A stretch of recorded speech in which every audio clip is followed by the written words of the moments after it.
The Timberwolves are signing Jonathan Kuminga, the best remaining free agent on the board. Obviously, a floor-raising move for the Wolves. But what are the drawbacks? Overall, what kind of impact this will have on the Wolves this season? Next. You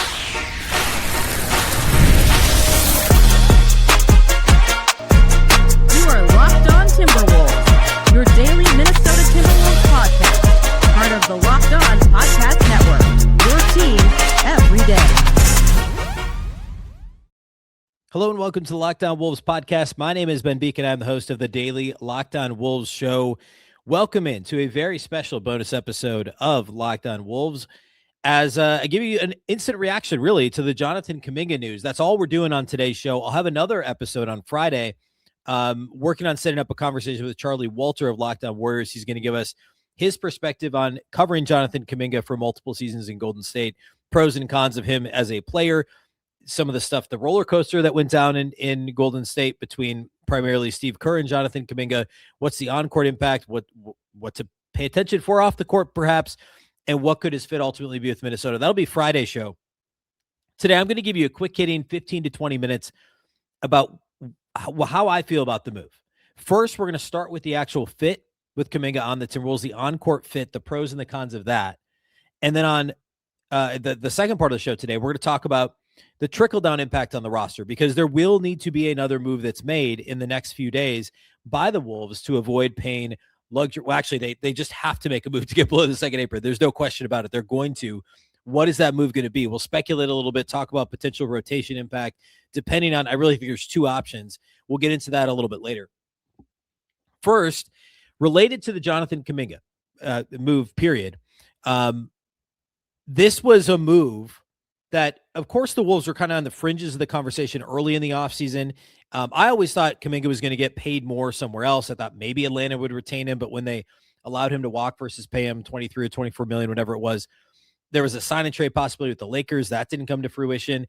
More recently, there was the Cleveland possibility, but then the Peyton Watson stuff happened, and it really came down to the Wolves, the Lakers, and Portland.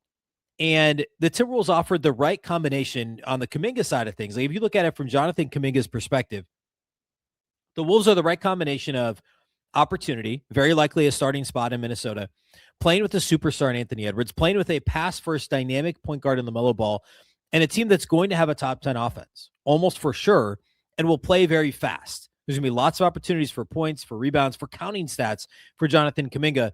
And on a 2-year, $12.4 million deal, he's going to have every opportunity to earn more money, whether it's via an extension from Minnesota.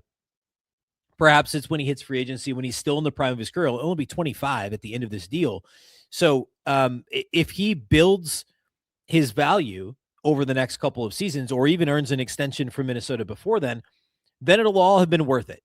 I mean, did his agent overplay his hand? Yeah, maybe a little bit. He probably could have gotten paid more earlier in the offseason. But look, this is a great opportunity for Jonathan Kuminga. And on the Wolves side, this is where obviously I want to spend the most time. There are some very clear pros here. And on its face, you think, okay, a big, he's not massive, 6'7", 6'8", power forward with a wingspan that's about 7 feet, athletic, a plus rebounder. I would argue he's an above average defender overall as well. That all sounds like the thing what you would want to put between Jaden McDaniels and Rudy Gobert. It would sound like a big that you'd want running the floor with LaMelo Ball and Anthony Edwards. Now, there's also, on the other hand, the reason I argued against on this podcast, I'm not going to run from this. I argued against the Kuminga possibility early in the offseason. I think both before and after the LaMelo trade, if I remember right. It became more of a thing after, once Julius Randle and Naz Reid were traded. But my concern was, this is a higher usage guy who's a below average outside shooter, high usage and relatively low efficiency, with a not sterling reputation, with a good organization with the Golden State Warriors, and not necessarily, not having a lot of fans there, apparently, not leaving in an unceremonious way over the course of his last 2 seasons in Golden State. And then the team that traded for him chose not to keep him in Atlanta. So given all that, I was a bit apprehensive and frankly dubious that the Wolves were actually that interested in Jonathan Kuminga. Now, let's dig in a little bit on all the pros and then also all the cons, and give it a little bit more context kind of surrounding this. Okay. He's a good rebounder. Now, he's not a great rebounder. I think that's important to point out. In fact, the rebound rate is actually a little bit worse than mostly what we saw Julius Randle do the last couple of years. And I've griped about plenty on this show about the lack of rebounding from Randle and Reed. Kuminga is actually not even as good a rebounder as those two guys. However, consider the alternative on the Timberwolves roster, right? Like if they don't make this move, they're starting Josh Green or TJ Shannon or Jalen Clark.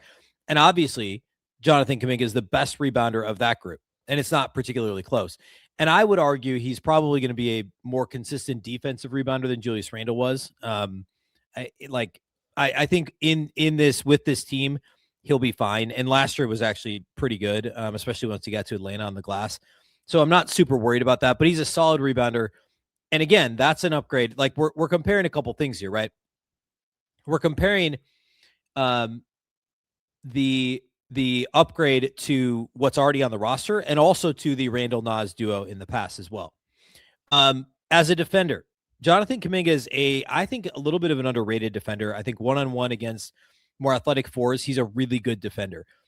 Against bigger guys, probably not as good, but you've also got Rudy Gobert to handle some of those matchups too. So it's really more being a solid team defender and a solid rebounder. Using his athleticism to his advantage is where there's going to be a big difference. Earlier in his career, he blocked a few more shots. The block rate was up closer to 2%, which would be really nice. I mean, it's not a big number, but Julius Randle wasn't a shot blocker either. Julius Randle had a block rate of 0.6% last year, higher than only TJ Shannon on the Wolves roster. So any sort of rim protection, which the 2% number is around where Ants is, right? So it's a lot closer to average for a power forward, and you'll take some of that rim protection and some of that stuff as a team defender. Again, your defense isn't hinging on Jonathan Kuminga, but to add the length and athleticism of both LaMelo Ball and Jonathan Kuminga to a team with Jaden and Rudy and Anthony Edwards defensively is a really positive thing. I think my hope for Jonathan Kuminga is that they use him as a screener and they run pick and rolls with Jonathan Kuminga and play with Gobert out of the dunker.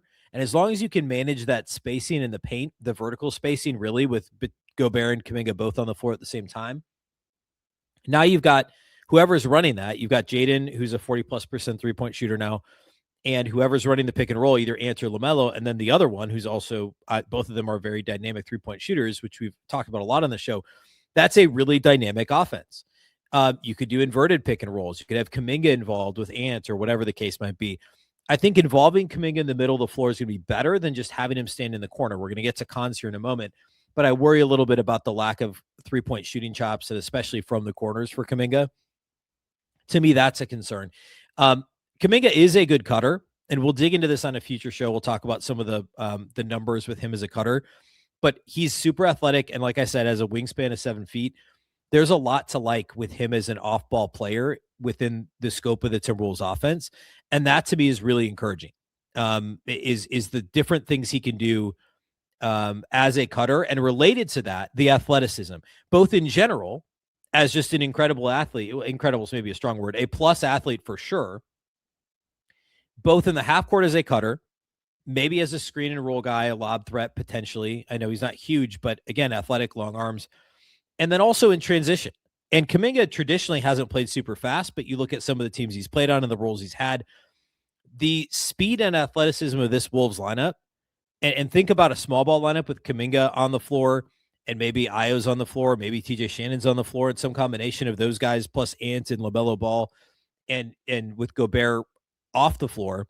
I mean, think about how fast that team would be able to play, how fast that 5-man unit would be able to play. Adding this jolt of athleticism to the roster is going to be huge for the Wolves.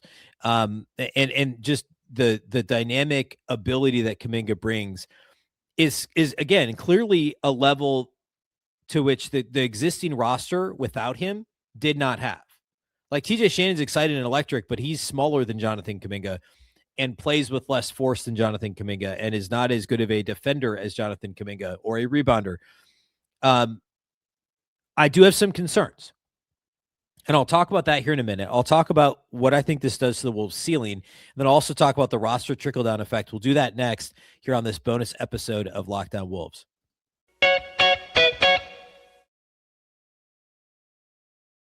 Today's bonus episode of Locked On Wolves is brought to us by Indeed Sponsored Jobs. When workplace chaos hits and you need the right hire, Indeed Sponsored Jobs helps connect employers with candidates who match specific needs like skills, certifications, and locations, so less time gets spent searching and more time gets spent finding the right fit. People are finding quality hires on Indeed right now. In the 1 minute that I'm talking to you about Indeed, companies like yours have made 27 hires on Indeed, according to Indeed data worldwide. The Timberwolves have the right person in charge to lead this particular team. That's Chris Finch. They hired him 5 years ago now. He's made the playoffs every year, every full season that he's coached. He's advanced to the playoffs each of the last 3 years. And he was hired by Tim Connolly. Or I'm sorry, he was actually hired by Gerson Rosas, but he's been kept on by Tim Connolly, who was hired by the new ownership group, which is now also having a transition. But all that to say, a lot of these same players have been in place now for 5+ years.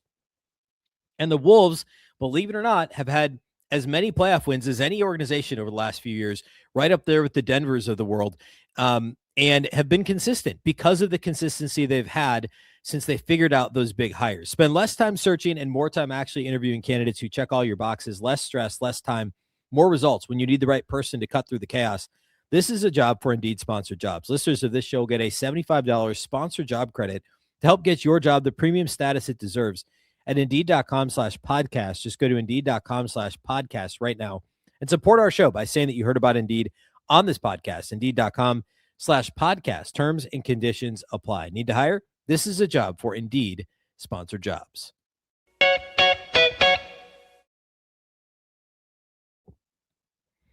All right.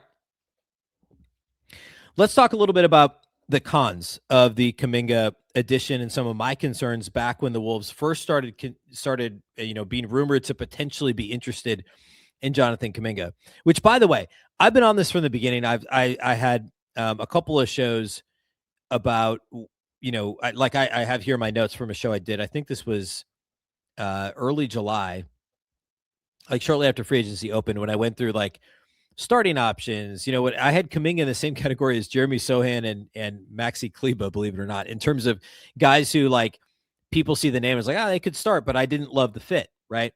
Well, here's why. Here's why I had him in that category initially. I worry about ball stopping. Jonathan Kuminga has been just a high usage player thus far in his career. In fact, for his career, now remember, this is by and large playing with a team that included Steph Curry. He has a career usage rate of 23.4%. Last year on the Wolves, that would have been third behind Anthony Edwards and Julius Randle. And actually behind Rob Dillingham, 35 games of Rob Dillingham. But a greater usage rate than Naz Reid, greater than even Bones Highland, who has never met a shot he didn't like, greater than Ayo Dosunmu, obviously greater than Jaden McDaniels. That's not going to happen in Minnesota. And I worry a little bit about the ball stopping. Now, the difference here between he and Julius Randle, the Timberwolves would call actions to get the ball in Julius Randle's hands, which some of the time they needed to do. And I was fine with it. And there were certain sets that worked well. And when Julius was going well, he was really hard to stop downhill. I mean, ask Jonathan Kuminga in the playoffs a couple years ago against Golden State. He had a tough time slowing down Julius Randle. He was great in that series. But I don't think the Wolves are going to run plays to get too many plays to get the ball in Jonathan Kuminga's hands when you have Anthony Edwards, LaMelo Ball. You have Rudy in a pick and roll with LaMelo Ball now, which makes him that much more, palatable as an offensive option. And you have Jaden McDaniels, who's been increasing his offensive output each of the last 3 seasons. And last year averaged 15 points a game, shot 41% from 3. Like, you're not going to take shots away from Jaden and give them to a less efficient Jonathan Kuminga. And that's just what he is. He's less efficient.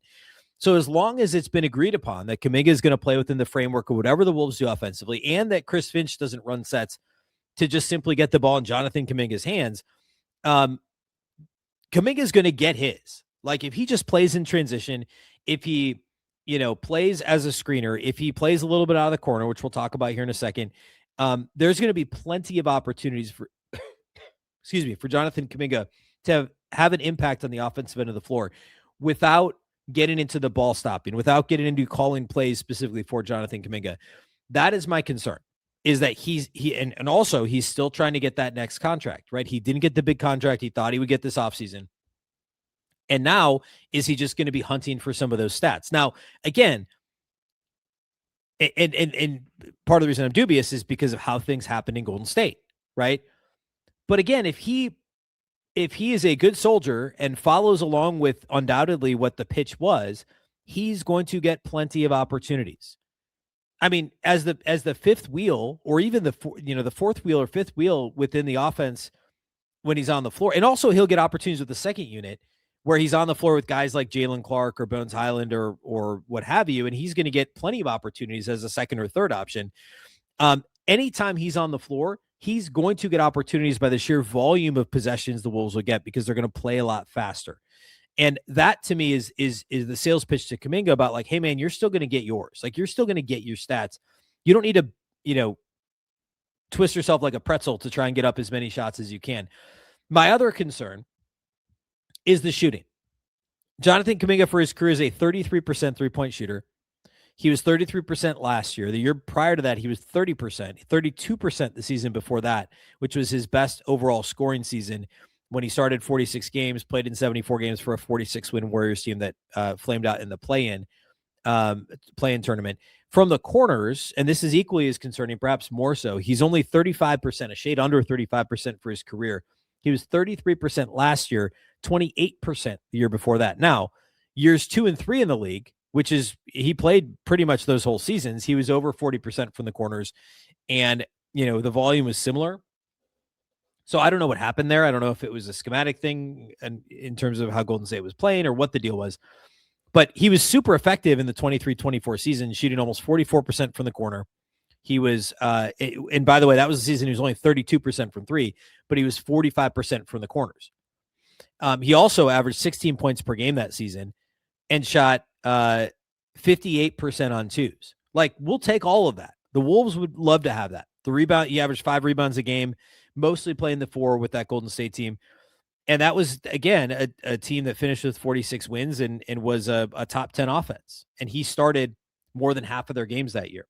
So that version of Jonathan Kuminga, the 23-24 version, even if he's 32% from three, if he's hitting 45% from the corners on decent volume, and he's rebounding okay, and he's dunking the ball a lot. He had a lot of dunks that year because of the way the Wolves are playing, and he's effective. Great. We'll take it. Right? That's best case scenario. He just can't be a ball stopper, and he has to shoot threes better than what he has been. But again, the 23-24 version of Jonathan Kuminga is a pretty perfect fit for this team, provided the shooting is just a little bit better. And that to me is the biggest thing. The last thing I want to hit here on this bonus episode, and we'll get more into this on Friday if we haven't heard of a move at that point. The Timberwolves have to make a move. Jonathan Kuminga, at a mid-level exception, takes the Wolves over the second apron, which means they have to do something in order to free up a little over $2 million in salary. So they basically have two options. They can make a trade, and they can't aggregate salaries out, nor would they want to, because they still have an open roster spot they have to fill. But they could trade, say, Josh Green, who's making a little under $15 million, and take back two salaries less than that. And that, as long as it's I think it's $2.1 million. If that difference is over $2 million, then that would work. Or they could waive and stretch Josh Green, which brings his cap hit down to $5 million over the next 3 seasons instead of essentially $15 million this year. Those are the two options. But the Wolves can't attach a draft pick to Josh Green, which makes it less palatable for a team to be like, yeah, we'll take on $15 million of Josh Green. So that's going to be tricky. I don't think they'll be able to trade Josh Green. I don't think they will. Now, the Wolves do have 2 roster spots open. So they could do a 2-for-1. They could trade Josh Green and take back 2 salaries just to, fill the roster and not have to waive and stretch him. That would be preferable. The other option is they could, I don't think they will, and I think this is the worst of the 3 options, they could trade TJ Shannon for draft picks, right? Like they could just trade TJ Shannon and get under the second apron that way. They can't trade Jalen Clark because they just signed him as a free agent, so they can't trade him until January, and I don't think there's really any other realistic option. I mean, they could trade Dante DiVincenzo. They don't want to do that. We know that. Bones doesn't do anything, and he barely makes he'd barely get them under anyway. That's really it. I mean, there's like nobody else on the roster they could trade or would trade. So, all that to say, their 3 options are trading Josh Green and taking back less dollars, waiving and stretching Josh Green, which is not great, or trading TJ Shannon. and taking, a second round pick back or something like that. Those are all possibilities, but they have to do something between now and I think it's Saturday when they have to make one of those moves by. So keep an eye on it. Obviously, that's going to impact the way that the rotation looks for Minnesota. If it is Josh Green, that completely redoes the math that we've already done several times. And Kuminga is a starter. Now you're looking at a bench that's just Ayo Dosunmu, TJ Shannon, Jalen Clark, Juwan Beringer, and Trey Lyles, right? That's in Bones Highland, right? Those are the next 6 off the bench for you. You got Isaiah Evans, the two-way guys toward the end of the bench. Dante DiVincenzo is still on the roster.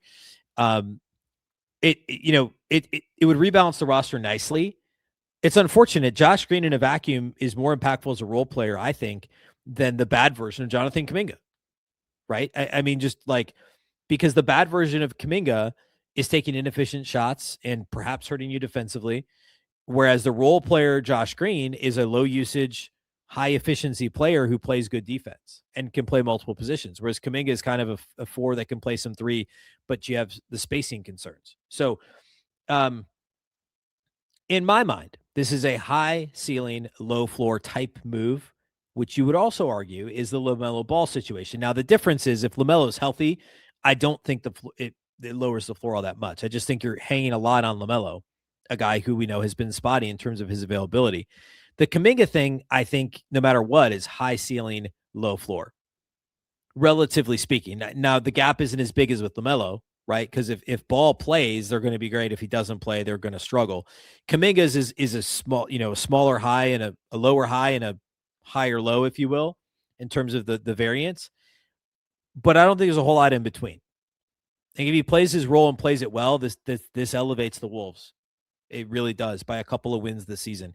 We're going to talk a lot more about this on Saturday. Saturday, we're going to have the crossover episode, or I'm going to have actually Charlie Walter on as a guest from Lockdown Warriors to talk about Kuminga and some of the ins and outs. That'll be Friday's show. And then, of course, we'll spend a lot of time here over the next few days breaking this down on the show. A reminder, I write for Timberwolves on SI as well, so I'll have some content over there in the next few days breaking down the fit. But this will be the focus, and excited to talk to Charlie to find out more about Jonathan Kuminga's role and impact in Golden State, the pros and the cons. So all that is to come. A reminder, every day, Monday through Friday. Right now in the offseason, we're doing mostly Monday, Wednesday, Friday shows, but a few extra shows here this week between the squad show and this bonus episode and others. So keep it locked here to Lockdown Wolves. A reminder, you can subscribe to the ad-free episodes of Lockdown Wolves by becoming an Everydayer Club member at lockdownwolves.supercast.com.